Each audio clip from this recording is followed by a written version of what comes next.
好，来，乡亲继续来看台湾大兴上座保留的卫生部长讲甲后殿。世界卫生大会19号举行第2天的视讯会议，咱有3个邦交国发声支持台湾以观察员的身份来参加世界卫生大会。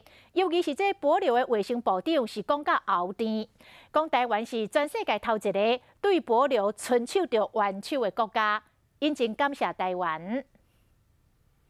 保留卫生部长罗伯兹请24号加入视讯会议，伊先感谢台湾。伫疫情开始的时阵，台湾是第一个对保留提供援助的国家。讲咧，目眶就红了。Taiwan was the first country to lend Palau a helping hand, followed by many other countries who are present at this assembly.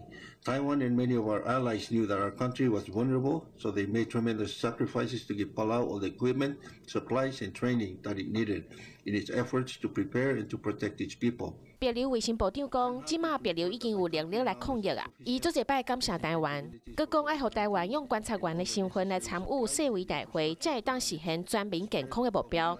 I ask you to consider allowing Taiwan to finally join us as an observer, that we may work together to realize the vision we have all fought for since the formation of WHO. Thank you. 除了保留的卫生部长，还有美国的卫生部长以及日本和新劳动大臣，拢伫会议当中发言支持台湾参与世卫大会。洪都拉斯在内12个和台湾有邦交的国家拢相挺，替无法度出席的台湾发声。